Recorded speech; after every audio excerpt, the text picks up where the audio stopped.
Nommé le Vieux Château, cette bâtisse qui a été le logement de la famille Bihan est vendue en 1935 aux frères hospitaliers de Saint-Jean-de-Dieu, un ordre fondé en 1540 et dévoué aux plus démunis.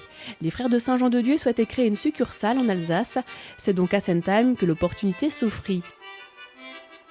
Ils en font un centre de convalescence, ils y soignent et réconfortent des vieillards. En 1954, les disciples de Saint-Jean-de-Dieu font agrandir la demeure. Ils y rajoutent une aile pour installer des lits, une cuisine, un service médical et de radiologie ou encore une salle à manger. Le nombre de convalescents accueillis augmente. Quelques années plus tard, ils érigent la chapelle. Chaque année, la fête Dieu y était célébrée. Aujourd'hui, à quelques pas de la maison Saint-Jean se trouve la Marpa, des petits pavillons pour personnes âgées adaptés à leurs besoins.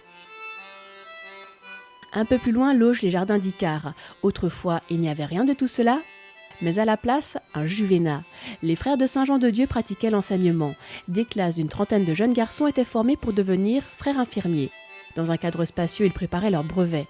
Les adolescents bénéficiaient également d'un plateau sportif. Tout cela se passait dans une ambiance stricte et disciplinée.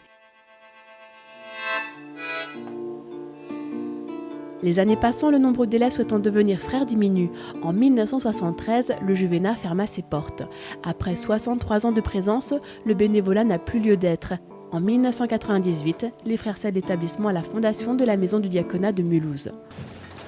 En 2007, les bâtiments du juvénat sont détruits. La communauté de communes de la vallée y fait construire une MARPA, maison d'accueil rural pour personnes âgées. Une nouvelle page de l'histoire se tourne pour Sentheim. Quant aux usines, elles ont été rachetées par Felix Fack. Chacune connaîtra un autre destin. La filature ne passera pas la Seconde Guerre. Dès 1940, elle est bombardée et complètement détruite. Fernand Farny racheta les ruines de la filature en 1959. Martine Bissler, membre de la Société d'Histoire, le rencontre à ce sujet. C'était dans quel état quand vous l'avez acheté? C'était complètement... Ça avait été bombardé. Ah oui, évidemment, ça a brûlé. Ouais. Ça a brûlé. D'ailleurs, tout le territoire là, jusqu'au château. Hein. Oui, donc vous avez tout tout arraché, tout reconstruire. Oui. Voilà. On a démoli, j'ai démoli pendant 10 ans.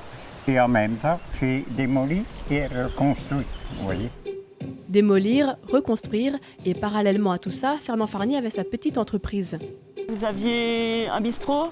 Un dépôt de bière, le charbon, et puis au village, toujours le petit restaurant. Le petit restaurant. Le petit café, quoi, café-bar. Mm. Ouais. Et la location de chapiteaux. Vous et faisiez puis de la après, location. j'ai monté les chapiteaux. J'ai monté les chapiteaux là, sur place. Donc il vous fallait un grand site pour exploiter tout ça.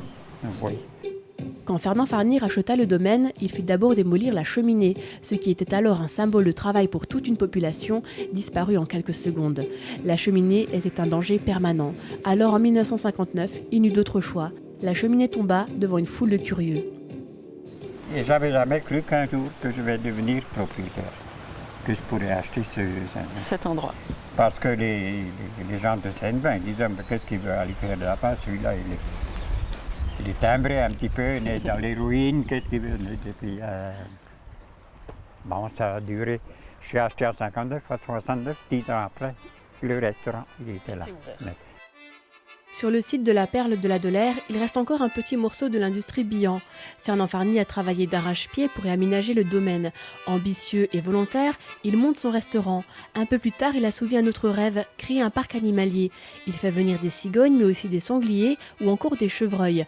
La Perle de la Delaire, en plus d'être un restaurant, devient un lieu de promenade. Avec les animaux, les oiseaux. Oui, en plus du restaurant, vous aviez un petit parc avec des oiseaux, des animaux, qui était très des bien poissons. Connu, hein, oui, connu. c'était très fréquenté à l'époque. Ah oui, c'était joli. Hein. C'est avec une certaine nostalgie que Fernand Farny nous fait visiter son restaurant. Faute de repreneur, le bâtiment ne vit plus depuis quelques années. Vous pouviez recevoir combien de personnes? 200 personnes. 200 personnes. Ouais. Par contre, la salle, par après, elle fait 400. Et le restaurant était plein? Ah oui. Tous les dimanches? Ah oui. C'était très Il n'y avait fréquenté? pas de problème. Hein. Donc vous serviez des repas, les gens venaient pour danser? Oui. La danse, pas mal de bus, banquets, de cars, de banquets. Ce lieu mythique de Sentheim, Fernand Farny le retape comme il le peut. Quant à la partie tissage, elle aussi fut endommagée pendant la guerre. Les indemnités perçues permettront sa sauvegarde. Après Félix Fac père, c'est Félix Fac le fils qui reprend les rênes. En cette période, le textile peinait à se maintenir. L'usine ne comptait plus que 70 ouvriers. Liliane Errette y a travaillé et elle en garde d'excellents souvenirs. C'était mon premier emploi, oui, j'avais 15 ans.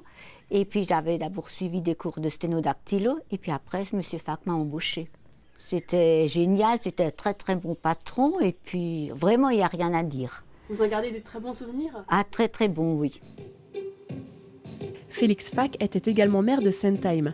Alors déjà, il a fait l'adduction d'eau en 1949, il a créé le lotissement de la Sapinière près du cimetière, il a refait les routes, il a fait la couverture de l'église, il a fait le monument aux morts et puis les cofondateurs du FC Sentheim. Passé dans d'autres mains, l'activité textile cessera définitivement en 1976. Le village se retrouvera sans activité industrielle jusqu'en 1980, date à laquelle les automobiles d'Angers rachètent le site et aujourd'hui, l'histoire se poursuit avec eux.